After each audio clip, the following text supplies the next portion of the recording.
people of the internet, what's going on? It's full-time trip. We're back in the building. PSG 2, Arsenal 1, 3-1 on aggregate. Arsenal crash out of the Champions League semi-final. Make sure you like, comment, subscribe, all that good stuff. I know how I feel about this. It's not that I'm not conflicted. It's just that, am I mad? Am I sad? Am I apathetic? I don't know what lane to pick in terms of where I'm at on that emotional spectrum, you know? Maybe I'll get angrier in time. Maybe I'll get, you know, more eccentric about my anger and being more boisterous and all that stuff like that. I don't know, maybe. But I feel tired. I think that's my main thing. I feel tired. And a lot of that comes from the same conversations that we've had over this season, over last season, almost 2 seasons ago, over the span of maybe 3 seasons. There was a video I did 1 year and 11 months ago on June 30th, 2023. It was called Arsenal Need to Be Ruthless. And the premise of that video is pretty self-explanatory, but it was at all levels. It was at all levels of the club. It was at the corporate C level, where talking about making the right decisions to, you know, support the club, embolden the club. That's changed for better or for worse. Again, no Edu, but we got Andrea Berta, who's, you know, seemed to be a promising prospect in terms of the direction of the club. There was the tiff with keeping the powder dry, which was very, very, very stupid, which I can talk about more in the summertime as we get to the end of that point. But there was that level. There was Arteta's level, the managerial level, ruthlessness with who he employs, how he, you know, deploys solutions, and how he can be more proactive in that and substitutions. It's gotten slightly better. There are still moments where it regresses a little bit, but I think overall that has gotten better. I think the way that he's handled this season in terms of proactivity and trying to adjust to different situations, given the mass amount of injuries that have happened across the squad, I thought overall he's handled himself pretty well with that. But still, a few things that we need to address, and he's not perfect. And again, the proactivity with substitutions, the platforming of certain players, and certain dynamics, and being proactive with those instead of incredibly reactive or maybe too rigid in some of those things. That was something that's there. But the most important one for me was on the pitch, being ruthless. When we generate the chances we generate, I know everybody's had the problem, oh, we need to generate more chances, oh, our play's not suited to generate more chances. I don't know how people see that we generate a damn good amount of chances. Again, maybe it's not the greatest amount in the world, but it's a damn good amount of chances across the season, across different opposition, across different setups. But the ruthlessness to convert, the ruthlessness to create shooting opportunities for yourself, that has not improved. 1 year, 11 months, and I'm tired. I'm tired. This summer has to be the most attacking focused summer we've ever had, possibly in our history, let alone the last 5 years, let alone the last 10 years, let alone the last 1 year. That needs to be the most attacking focused just window we've possibly ever had in Arteta's era in the last 20 years. Simple as that. Because today was the same old story that you can apply to the Bournemouth game, you can apply to X amount of games for this season and last season. We open up, we dominate the first 15 minutes. And I was in a meeting for the first 30, and I could tell you this story. I could literally tell you this. I went back and saw it. It was the exact same thing. We dominate the first portions of the game. We fall into a bit of a lull. Momentum might switch, or a mistake happens, and either we score a massive mistake or a wonder goal. Rare, low opportunity occurrence, low percentage occurrence happens. Somebody scores a wonder goal, or we make a massive mistake. That's it. Complete switch of momentum, and now we're up against it. And that's exactly what happened here. Again, cross comes in, terrible clearance, and then just a rocket from Ruiz, which has a deflection as well, but still, that's in. That's gone. And, you know, we're up against it for the rest of the game. We're up against it, trying to figure out what's going on. And just chance after chance. Again, the Odegaard chance, which again, some of that was down to incredible goalkeeping heroics from Gianluigi Donnarumma. Sorry, my words. Probably one of the best two-legged ties I've seen him ever be a part of, and probably some of his best solo game performances I've ever seen. Of course, he chooses now to turn up, but it is what it is. Some heroics there. Chances that are completely squandered. I think Martinelli should have did better in several instances. Other people should have done better in several instances. People not being at the end of crosses. I know Bukayo Saka's provided a few of those moments where the ball flashed across the face. Nobody's there to even put a foot to it properly. And yeah, we're just trying to fight and push and long throw and do whatever we can. And just a couple of sloppy giveaways, and we get them in advantageous positions and get them in good areas, and they convert because they have players that are ruthless. They have players that are ruthless. At the end of the day, will I say they dominated us? No, I don't think they did. We produced more chances. We produced more chances, more moments. We were a strong team, but momentum and moments, they dictate games. They dictate what this is. They dictate the biggest moments in football. And if we don't have people who are equipped to take those moments and convert them into magic for our side, what are we gonna do? What are we gonna do? You know, it can't all fall on Saka's shoulders to create a moment. Other people have to be there, and nobody's equipped to be there. Only other person I could say was dynamic that could create a moment or create the opportunity for a moment, Gabriel Jesus, and he's on half an ACL right now. And that was from last year. Last year when he did his ACL, that should have been from World Cup. That should have been addressed. But nothing. Bittersweet stuff. Bittersweet stuff.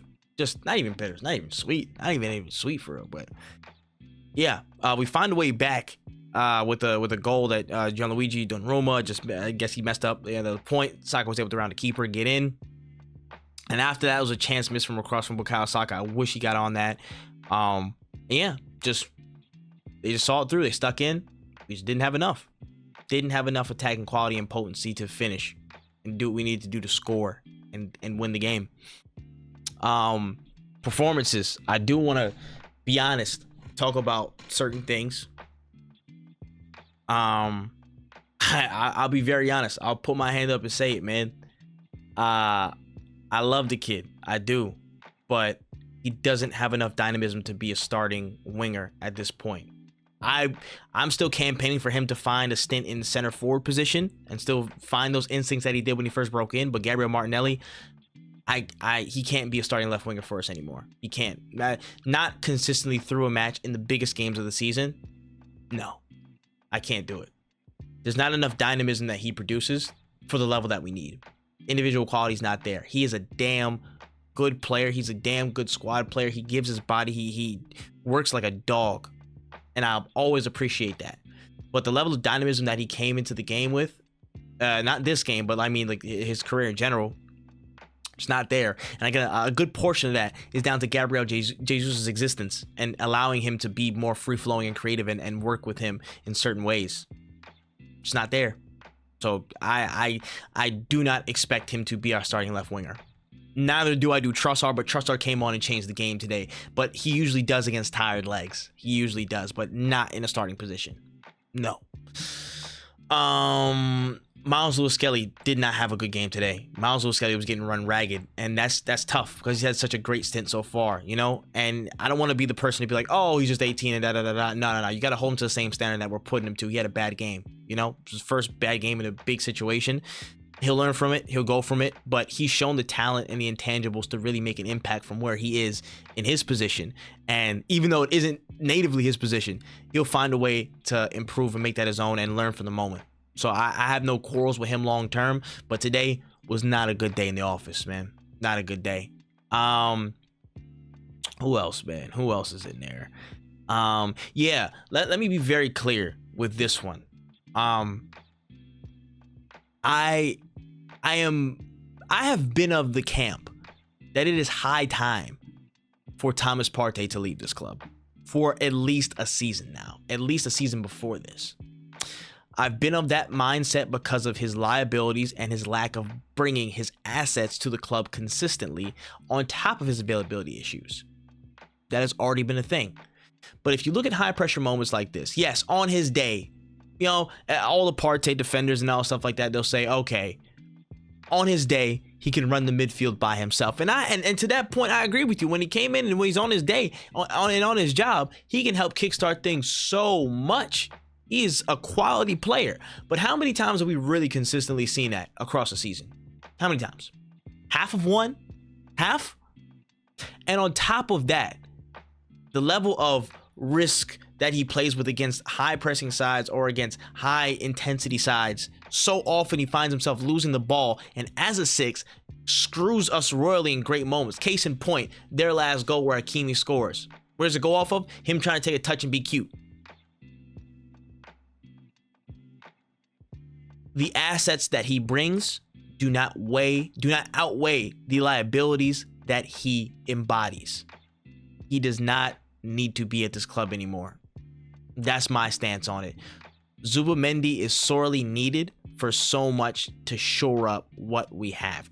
Me personally, I would rather get a younger DM and or bring MLS in and get Jarell Hato and get MLS into the midfield as a 6.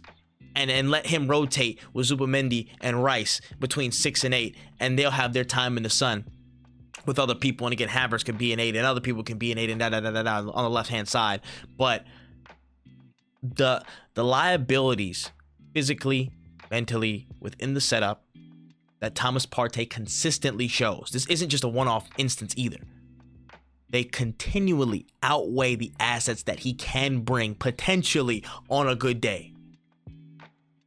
And I'm done with it. I'm done with it. Some days he'll be great. Some days he's great for how we play. You know, generally, that's fantastic. Cool. But then moments like that happen. And what's important in these types of fixtures? Moments? Momentum. That's really it. That's really it. I can give kudos to Declan Rice, man. I thought he was really, really good today. I can give kudos to Raya for the save penalty as well. That was a crap penalty, by the way. That is what it was. Let me see. I thought Saliba played some dangerous games sometimes, and he was really up against it. But I thought him and Kiwior, they weren't too bad in my opinion. Marino, I don't think he was too bad. I think there was a couple things he could have did better, but I thought he wasn't bad. Yeah, my standouts are really Saka, Raya. Raya probably, and my man in the match for our side, probably Saka. Just trying to create things, make things happen. Might actually be Rice, but you know, I can let y'all decide that in the comment section below. But where do we go from here? Attacking signings.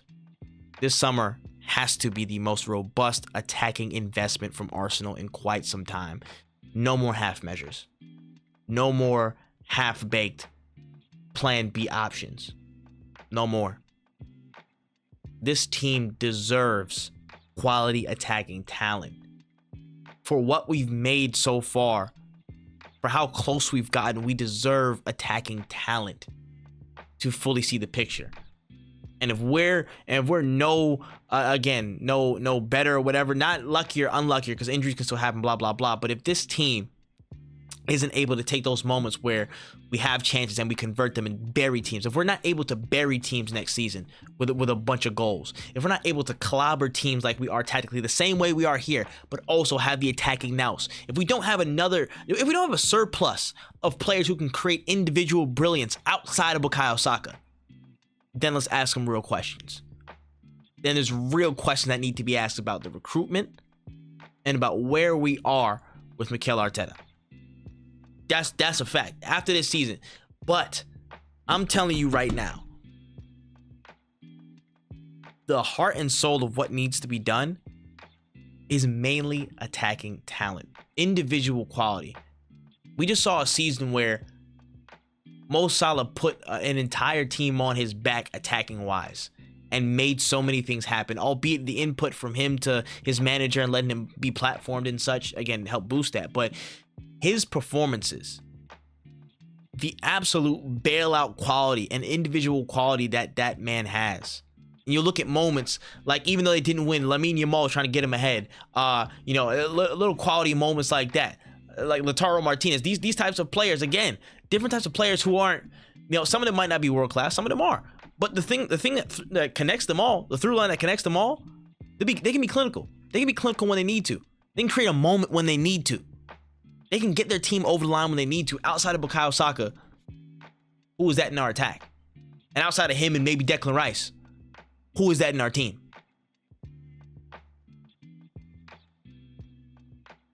Questions. Questions that have simple answers that are a year and 11 months old. The answers are out there on the market as well. Got to figure it out. But I will backtrack on that bittersweet point from earlier, because I am kind of, part of me is proud. Part of me is proud that we did advance further than we did, you know, last year in the Champions League. Even though it's not where we wanted to be, I want to be in that final. I want to win a Champions League. I want to be there, you know? But I'm proud because with the injuries, with the situations and circumstances that we're in, we were able to get this far. But, you know, although it sucks running into the same demons over the past 2 seasons that stop us from getting where we need to be, I'm proud that we're still working through it and finding that little bit further, that little bit of evolution to try and find our way through. Because we could have easily just crumbled against Real Madrid. Could have. They had a lot of individual talent. Could have crumbled. But the strength of our team and the ability to find those little moments and moments of magic, it was there. But now it's time to get the simple things right. Now it's time to get the simple ruthlessness right and let everything build on top of that. We have a great side. We have a great team. Now it's time to build the attack to do the rest of that team justice. That's where we at, man. That's where we at. But let me know what y'all think in the comment section below. I'm gonna take some time with this. Gonna enjoy. I still have 1 Guinness left for my birthday weekend. I'm gonna drink that tonight. And yeah, just gonna take it easy. You know, it's a game on Liverpool the weekend. I would love to get a win, get some points from that, and just secure our place in the Champions League. Don't worry about the rest of the riffraff for the rest of the season. We'll see what happens though. Love y'all. I appreciate y'all. Hey man, through the highs and the lows, man. Highs and the lows. I'm full-time Trip. It's all the time I got. Peace. COYG.